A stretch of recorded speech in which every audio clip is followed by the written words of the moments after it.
Hello everyone. So welcome back to the House of Point, because this is where we say it as it is. I'm very glad and excited that today we have met, but on the same note, I want us to go into a critical and a very wanting topic. The topic is wanting simply because we are in the month of December, heading to December. We are in November, heading to December. We only have a few days to December, but as the days are going, you have been able to experience stories of accidents on our roads. On your telly, on a daily basis, I know that there is that reporting of an accident that appeared, and at the same time, NTSA is trying to bring some checkpoints, and a lot of rules that are going to guide us on our roads.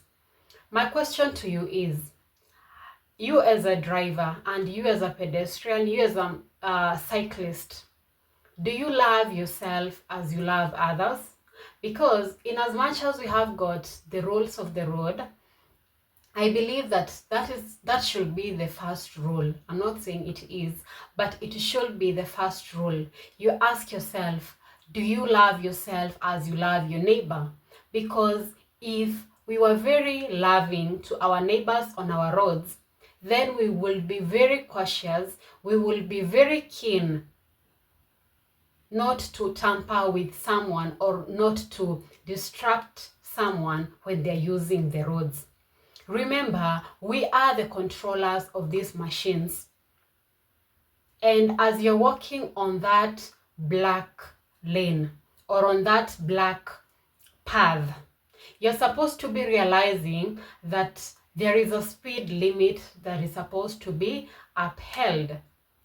You as a pedestrian, you're supposed to be knowing where you're supposed to cross and where you're not supposed to cross. So these are the vital issues that if we took them with due diligence, we could be able to be somewhere and we could be changing people's lives. We could not have lost so many people.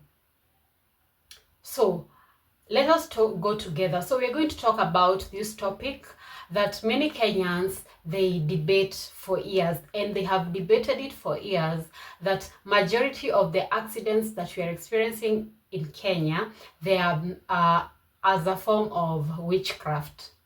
And I want to say, in as much as spirituality is true, spirituality issues are not the high causes of accidents, and this one I can say for sure. And why do I say this? I'm going to tell you as we continue with the video, but my theme today is that witchcraft is not the cause of accidents. So do not blame the sacrificers, those people who are sacrificing others people's lives, and say that that was the cause of the accident. So what about you as a driver? What about you as a driver with your motor vehicle? How good and how safe is your vehicle? How often do you service it? And how often do you change your tires? And how good are you in observing these road regulations? So we've had it before. Barabara imekula mtu. Kuna mapepo hapa. Ni uchawi na sijui vitu gani zinaendelea. And if you've been keen also, we have got black spots, areas that have signs along our roads. So initially the black spot used to be a dot. It used to be a certain dot. But right now, black spot, they are drawing this sign of danger. And the skeleton type-ish, the skeleton type. So there's a skeleton and there's something crossing this way. So we have got black spot signs on our roads. So what is the real reason behind these accidents? Why is NTSA tightening the screws on drivers? And why is also President William Ruto's government in constructing and upgrading minor highways like the Mau Summit Road. So let's go into it.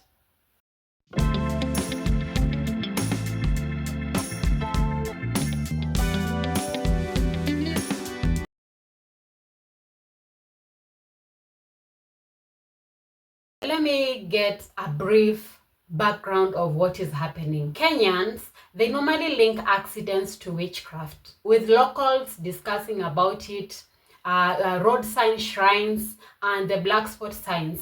So in Kenyan culture, superstition is strong. When accidents happen repeatedly at a certain point, so people naturally look for spiritual explanations.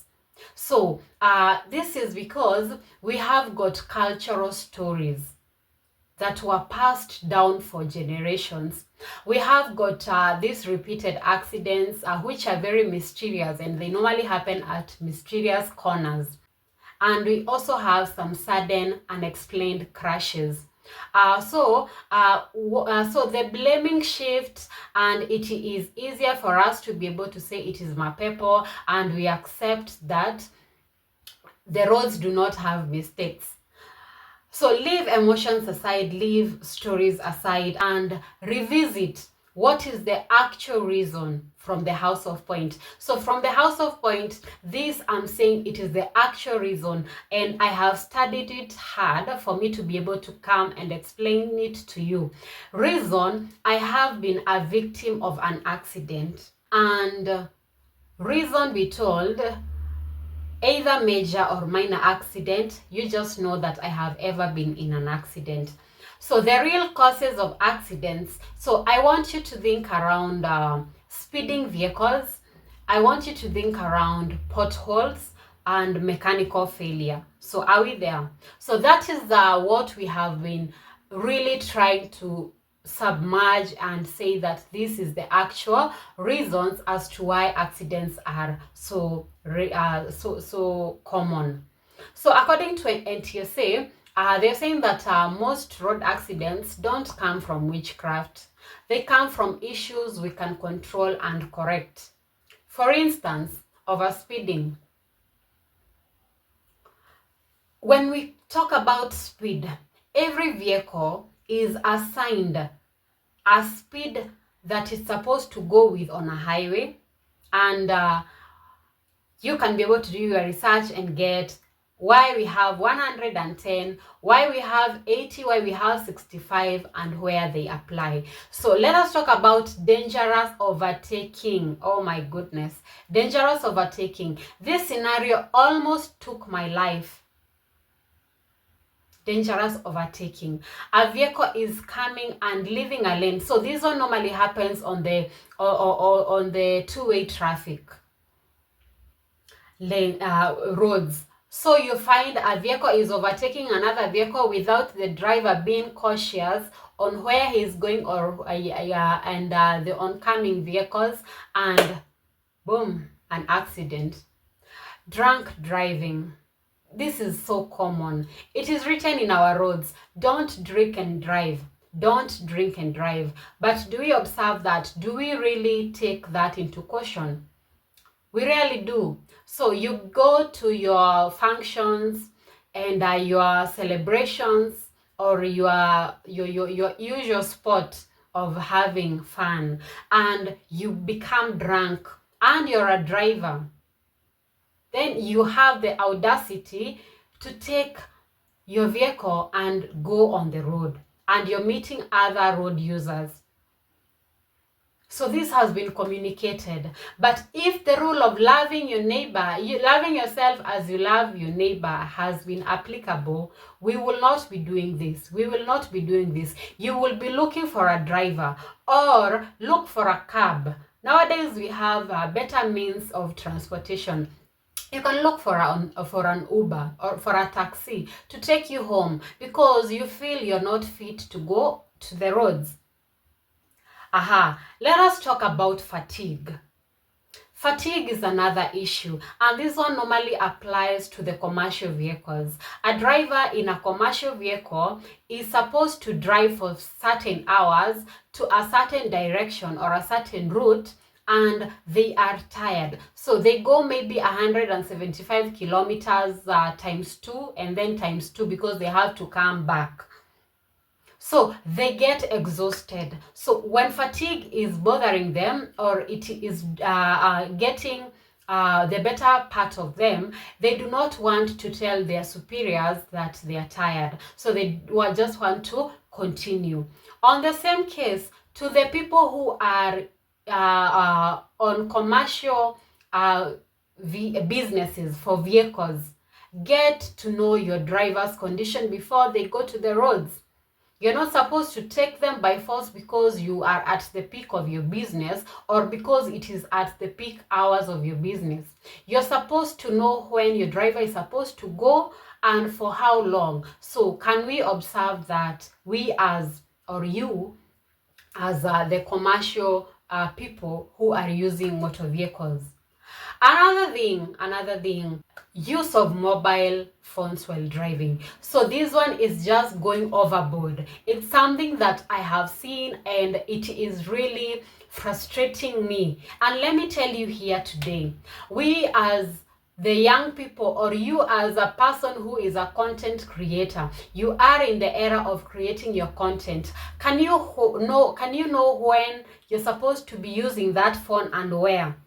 On your on your vehicle as you're driving, that is not the best designated place where you're supposed to be driving, to be recording, to be using your mobile phones to be recording. That is wrong. That is wrong. Very wrong. You can say, or you can give an excuse of you have got the mastery of the road, you know the road very well. But I tell you, yes, you know the road very well, but you do not know about the other road users, the oncoming vehicles and the overcoming vehicles. You do not know their condition. So why are you taking photos when you're driving? Then get someone to take your pictures. But why are you doing it on your own? Kitambo, or the older version, ilikuwa ni story ya kuongea kwa simu, that you're not supposed to be communicating on phone or receiving phones when you're driving. But right now it has gone overboard, even into recording. So people are finding it as to be a point of pleasure. So the other thing, I've talked about overtaking, dangerous overtaking, and also overtaking on a two traffic way. So these are the biggest killers. These are the biggest killers. So let me highlight another one. We have poor road infrastructure, the common one. We have poor vehicle maintenance. So how well is your vehicle? Are you overloading? Do you have broken headlights? Do you have old tires? And how good are your brakes? So do you have any faulty brakes? Can you be able to work on them before you begin a journey? Yeah, weather conditions, it is another thing. Yeah, you should know when to drive. In Kenya, we are blessed to have good weather conditions, despite the times it is raining heavily, and to regions where they are experiencing fog and mist. So as a driver, and you have gone to a certain place where you know that you're new, you do not know that place, you're not familiar with the place very well, can you be able to observe? So if it is raining heavily, just put your vehicle aside for some few minutes, and then the rain is going to have slowed down, and then you proceed. So let me come to NTSA. NTSA. So NTSA, it is the National Transport Service Authority. Is it? Okay, NTSA. So let me talk about NTSA. So with NTSA, we are seeing that right now we are in 2025. So we are in 2025. So we are feeling as if NTSA, it is at the neck of the drivers. NTSA, they normally look upon the roads, so they check on the roads, they check the speed cameras, the crackdown footages, and so on and so forth. So they have a lot of things, and right now NTSA is doing something that is good. if this thing they're going to implement, it is going to save a lot of lives. And they're doing something that is called the new smart driving license. So the digital or the smart license, the digital driving license. I don't know, inaitwa smart DL. It's called the smart DL. So they're claiming, or they're saying, because this is a plan that they have, they're saying that they want to do away with the old driving licenses, the one that was the one that, you know, it is in paper. It is in paper, inakanga. It is red in color. Yeah, it is red in color. So they want to do away with that, and you're going to receive a digital driving license in form of inafanana na smart DL, inafanana na ID, and it has got a chip. It's inafanana na ID, and it has got a chip. So anytime that you go anywhere, they're just going to be maybe scanning. They scan that chip, alafu details zako zote zinatoka. So if you have been able to have you have reported cases of ever causing accidents, it can be easily detectable and easily known. If you have been able to be having other issues on the road, maybe you have been caught with by alcohol because you are a reckless driver, drunk and driving, they are going to identify all of that. So why is NTSA, why do they want to replace it? So those are some of the reasons. So the old licenses are easy to fake, and majority of the people who are holding that old license, majority of them got it through a backdoor. They got it through a backdoor. They never sat in a class to be taught. They never sat in a class to be taught. And if you're listening to me and you know that you received your DL through a backdoor, can you be able to correct that? You're supposed to go back to class and you study. You're supposed to learn. You're supposed to learn.